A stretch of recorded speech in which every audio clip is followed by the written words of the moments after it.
आज यहाँ उपस्थित सभी पत्रकार बंधुओं का मैं स्वागत करती हूँ और सर्वप्रथम आज संविधान दिवस की सभी को हार्दिक शुभकामनाएं देती हूँ।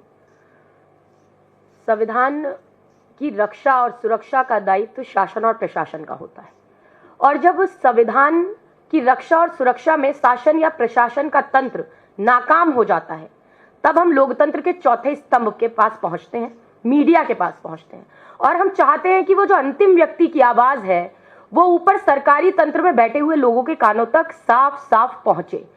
और एक उसी मुझे लगता है तारतम्य को लेते हुए मैं आज आपके सामने उपस्थित हूं। आज संविधान दिवस है और मुझे बड़े दुख के साथ ही कहना पड़ रहा है कि आज हम एक ऐसे चेहरे की बात करेंगे, ऐसे शख्स की बात करेंगे जो कि आज केंद्र में मंत्री हैं। पहले हमारी तरफ से एक चमकता हुआ चेहरा थे और उन्हीं के क्षेत्र में जब बड़ी बड़ी घटनाएं घट जाती हैं और केंद्र सरकार में मंत्री पद पर बैठते हुए जनप्रतिनिधि बनकर सांसद के रूप में जब संसद में पहुंच जाते हैं, लेकिन उसके बाद भी अपने ही क्षेत्र में हो रही घटनाओं पर चुप्पी कैसे साध लेते हैं, इस पक्ष को मैं रखना चाहती हूं। मैं बात कर रही हूं परम आदरणीय ज्योतिरादित्य सिंधिया जी और उनके संसदीय क्षेत्र गुना लोकसभा क्षेत्र की।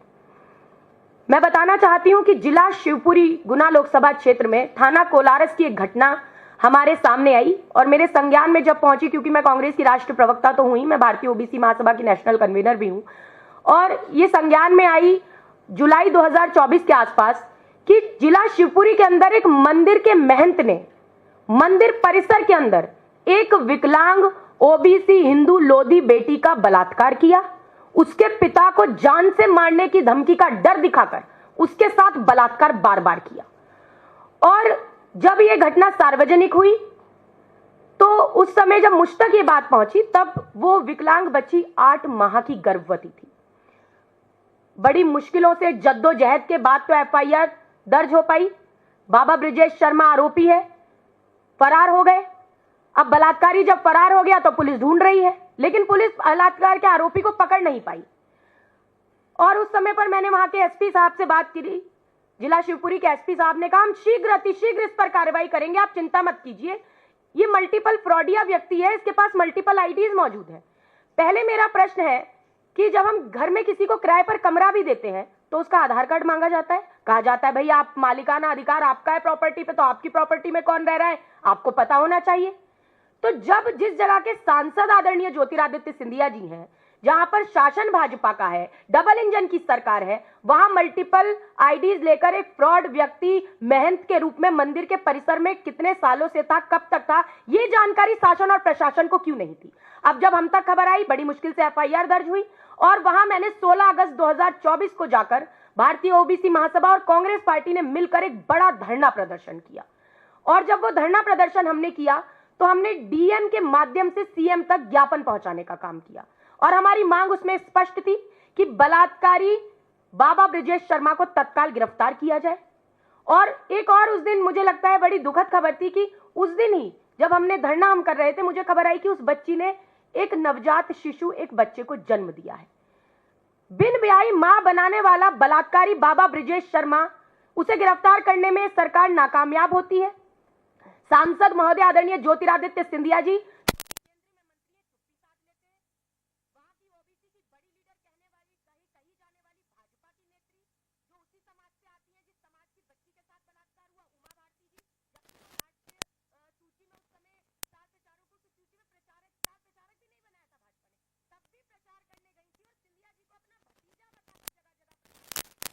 अब आपने अपना भतीजा बता सकती हैं तो अपने भतीजे सिंधिया जी को बोलिए आगे आए और उस बलात्कार की पीड़िता को न्याय दिलाइए। आज बात उठानी जरूरी है कि संविधान के रक्षक कैसे भक्षक बन चुके हैं कि जब एक बच्ची का बलात्कार होता है, उसको बिन ब्याही मां बने हुए आज 1 साल से अधिक हो गया, उसका बच्चा 1.5 साल का हो गया है, लेकिन आज तक वो बलात्कार का आरोपी बाबा ब्रिजेश शर्मा गिरफ्तार नहीं हुआ। आखिर क्या कारण है? 2 ही कारण हो सकते हैं। या तो वो बलात्कारी बाबा ब्रिजेश शर्मा कहीं का बहुत बड़ा डॉन है जी, तभी उसको गिरफ्तार नहीं किया जा रहा, या फिर उस डॉन के पीछे या फिर उस बलात्कारी बाबा के पीछे कोई सत्तासीन बड़ा डॉन है जो गिरफ्तार होने से रोक रहे हैं। क्योंकि मेरी कुछ दिन पूर्व फिर से एसपी साहब से बात हुई थी, मैंने उनसे पूछा भाई अभी तक शीघ्र अतिशीघ्र आपका नहीं हुआ, 1 साल से ऊपर हो गया, तो एसपी साहब ने कहा जी उसके पास मल्टीपल आईडीज है, कई राज्यों में हमने पुलिस भेज रखी है, लेकिन उसका पता नहीं लग पा रहा, वो भेष बदल बदल के रह रहा है। आजादी से आज तक मुझे लगता है ये एक ऐसी पहली घटना होगी, जघन्य अपराध होगा, जहां एक बलात्कार की पीड़िता को बिन ब्याही मां बने हुए 1 साल से ऊपर हो गया और अभी तक बलात्कार का आरोपी गिरफ्तार नहीं हुआ। कितनी शर्मनाक बात है। और ये एक ऐसे क्षेत्र की बात है जहां के सांसद महोदय केंद्र में मंत्री हैं भाजपा की सरकार में, क्योंकि मैंने आदरणीय सिंधिया जी को मैं पिता तुल्य मानती हूं। देखा है जब कांग्रेस में थे तो मैं बड़ा बच्चियों का, बेटियों का, माताओं बहनों का बड़ा सम्मान करते थे। आज उन्हें क्या हो गया है? अगर माताओं बहनों का सम्मान करते हैं वैसे ही तो आगे आइए, न्याय दिलाइए। और ये निर्भया फंड क्या कर रहा है? निर्भया फंड में इतना पैसा पड़ा हुआ है, जो कांग्रेस की सरकार में निर्भया फंड बना उसमें से 1 रुपया आप महिला सशक्तिकरण के लिए नहीं देने का काम कर रहे हैं। इस बच्ची को जो बलात्कार की पीड़िता है, ये हिंदू हितैषी जो भाजपा बनने का ढोंग करती है, मैं पूछती हूं क्या ये लोधी की बच्ची, ये पिछड़े की बच्ची, क्या ये हिंदू की बेटी नहीं है क्या? अगर है तो आगे आइए सनातन के सच्चे प्रेमी और समर्थक बनकर, और इस हिंदू की ओबीसी पीड़िता लोधी बच्ची को न्याय दिलाइए। और उस बलात्कार पीड़िता का जो आरोपी है, उसे बिन ब्याही मां बनाने वाला उस बाबा ब्रजेश शर्मा को तत्काल गिरफ्तार कराइए, जेल की सलाखों के पीछे पहुंचाइए। किसका इंतजार कर रहे हैं? और मैं आपको बताना चाहती हूं कि हमने धरना प्रदर्शन किया, मैं चाहूंगी वो पिक्चर्स भी दिखाई जाए, जहां हमने डीएम को ज्ञापन सौंपा। और ज्ञापन सौंपने का काम हमने किया 2024 में। शासन और प्रशासन जब चुप्पी साध लेता है तो हमारे पास कोई और ऑप्शन नहीं था। हमने कहा क्या किया जाए, कैसे इस सरकार के कानों में आवाज पहुंचाई जाए। तो हमने फिर लोकतंत्र के चौथे स्तंभ तक अपनी आवाज पहुंचाने का एक रास्ता अपनाया। और आज लगभग 1.5 साल हो गया, 1 साल से ऊपर हो गया, उसके बाद जब कोई इस पर कार्रवाई नहीं हो पाई, हमने कहा हम आपके सामने आएंगे और इस बात को रखेंगे। हमारी कुछ मांगे हैं। देखिए, प्रधानमंत्री जी भी अपने आप को ओबीसी का बताते हैं, मुख्यमंत्री जी भी ओबीसी हैं, और ये बच्ची भी ओबीसी है। अरे ओबीसी का शासन है तो अगर आप अपने आप को ओबीसी बताते हैं, वोट मांगने के लिए तो आप ओबीसी बन जाते हैं।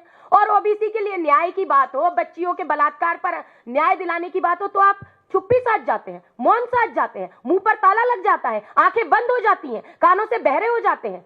अगर रूप बदलने में माहिर मामा मारीच के साथ बाबा रूप में रावण ना आता तो सीता माता का अपहरण ना हो पाता। रावण राज में हजारों राक्षसों के बीच भी सीता माता सुरक्षित रही, लेकिन कहीं योगी राज में, कहीं मोदी राज में, पहले कभी मामा राज में और अब मोहन राज में सीता माता की बेटियां सुरक्षित नहीं है। आज ये सत्यता और सच्चाई बन चुकी है। तो सबसे पहले तो मैं चाहूंगी कि आदरणीय ज्योतिरादित्य सिंधिया जी, सम्मान के साथ कहूंगी आप आगे आइए और इस बच्ची के लिए आवाज उठाइए और बताइए कितना शासन और प्रशासन ने इसे पैसा दिया, इस बच्ची की आर्थिक मदद आपने क्या की, कैसे वो अपने नवजात शिशु का भरण पोषण करेगी। एक बलात्कार पीड़िता को आपने क्या राशि मुहैया उसकी मदद के लिए कराने का काम किया? क्या मोदी सरकार के निर्भया फंड से कुछ राशि उस बच्ची को मुहैया हुई? नहीं हुई। आखिर क्यों? क्या कारण है? कारण स्पष्ट है।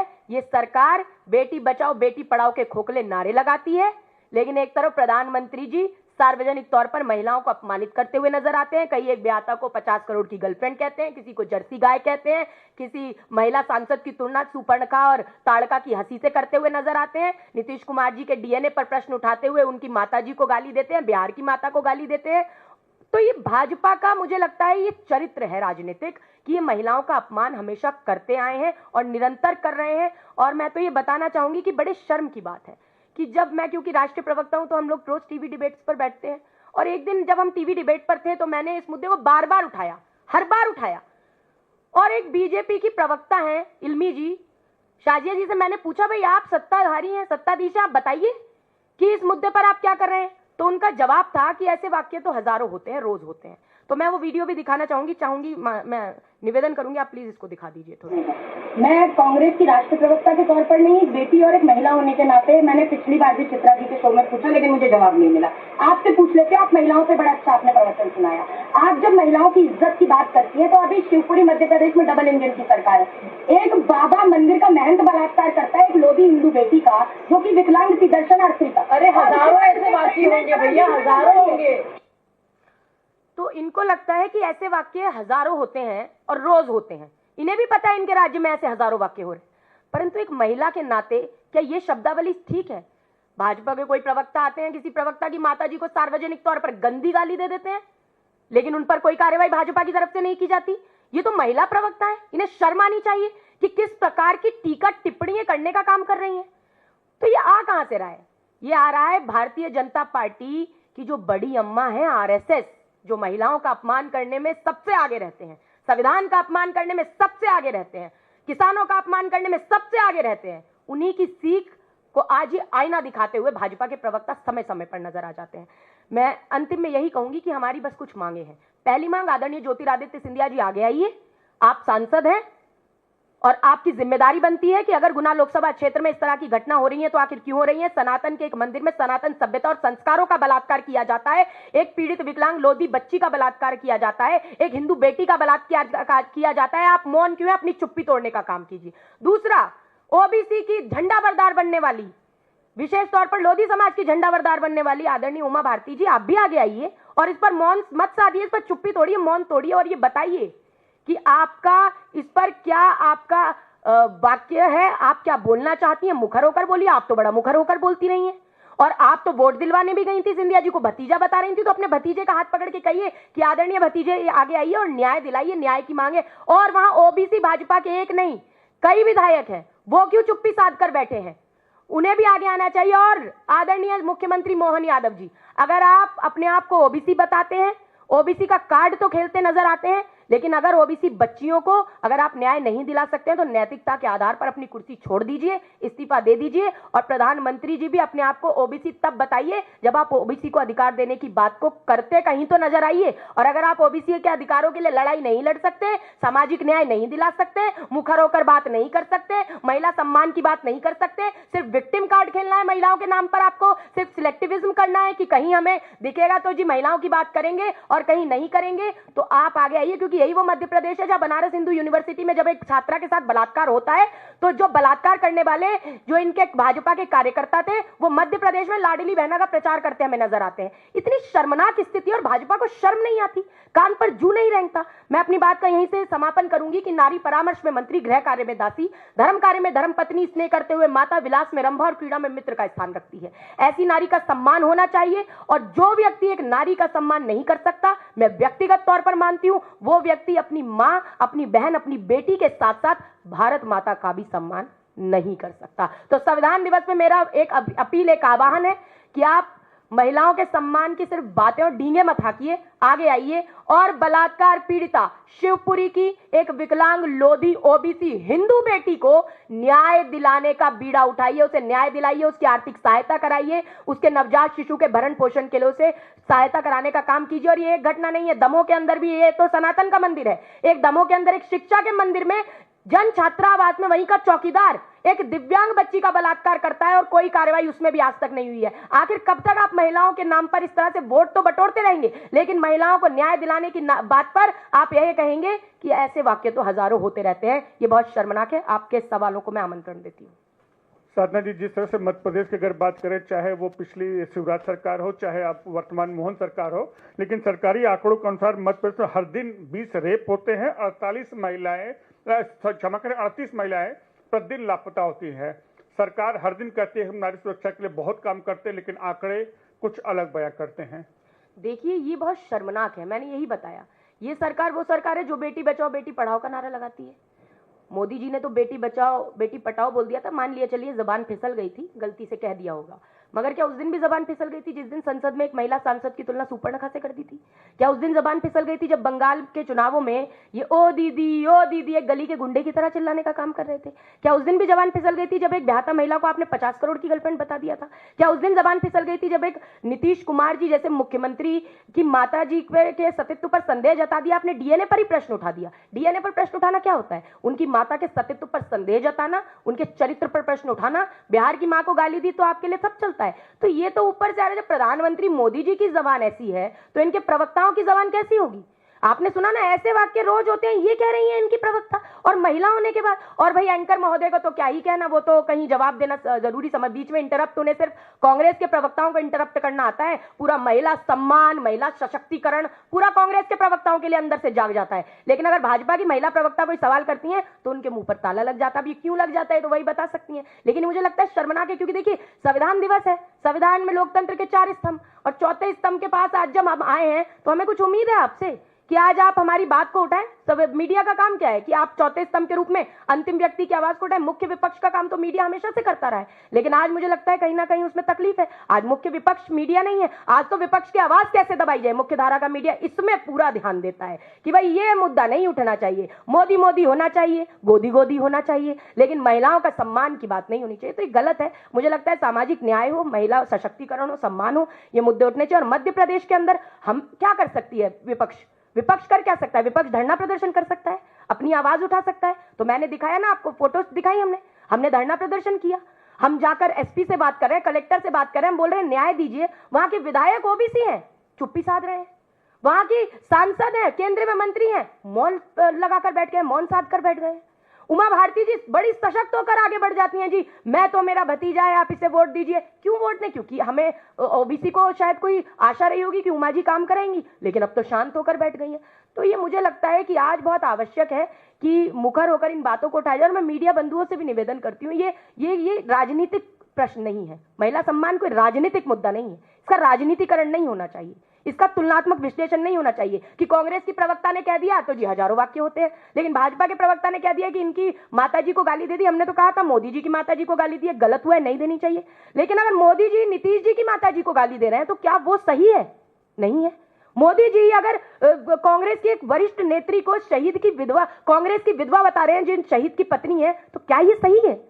तो राहुल गांधी जी ने तो मुखर होकर मुद्दे उठाए हैं जी, सामने से बात रखी है, लेकिन आज उनकी आवाज को दबाने का पूरा प्रयास किया जा रहा है। हम जमीन पर लड़ते रहेंगे, इसका हम आश्वासन मीडिया को जरूर दे सकते हैं। मेरा एक सवाल और है, क्या इस मुद्दे को आप आने वाले संसद के शीतकालीन सत्र में भी पार्टी ले जाएगी? देखिए, ये सबसे पहली बात तो वहां के प्रदेश के लोग तो करें, पहले तो हम विधानसभा में इसे उठाने का प्रयास करें, क्योंकि मुख्यमंत्री जी के हाथ में है। मुख्यमंत्री जी कर क्या रहे हैं, क्या कर रहे हैं मुख्यमंत्री जी? अब तक चुप क्यों है? सिर्फ आपको ये अपना जातिवाद का कार्ड खेलना है बस।